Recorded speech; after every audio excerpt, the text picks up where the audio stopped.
Christmas fun, let's see Advent fun. Christmas time, we're online, countdown has begun. Hey! Christmas fun, let's see Advent fun.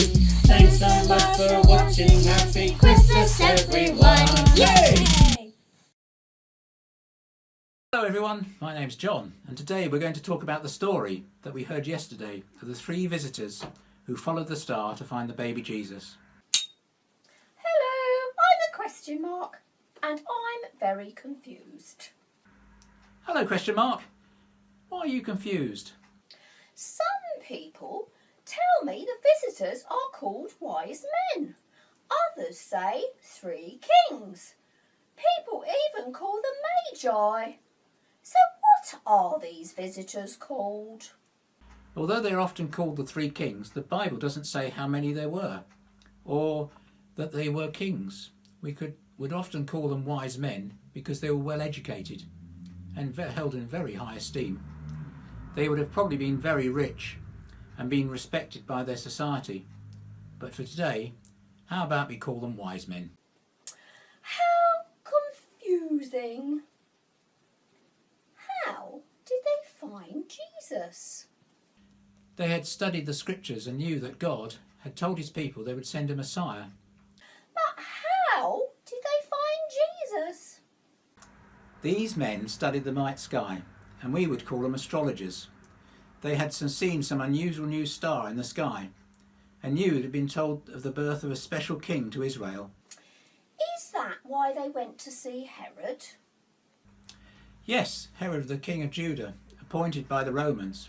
Herod asked the wise men to find Jesus and tell them where he was. But he didn't want to worship him. He thought that Jesus sounded like a king that would come and take his power away.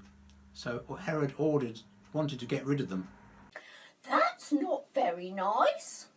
No, it is not.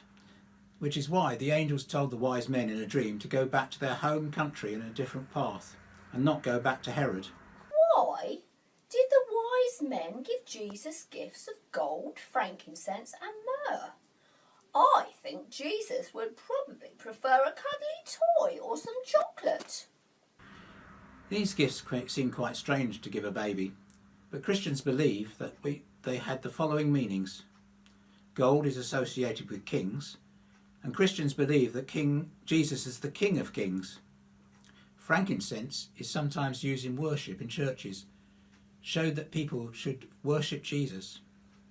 Myrrh is a perfume that is put on dead bodies to make them smell nice. Christians believe that it showed that Jesus would suffer and die. That doesn't sound very cheerful. Well, Christian Mark, we must remember that the nativity story of the angels, Mary and Joseph, the shepherds and the wise men, is all centred around Jesus. Christmas is Jesus' birthday, but the story doesn't stop there. Jesus grew up to change the world with his teachings, love and sacrifice. Thank you for answering my questions, John.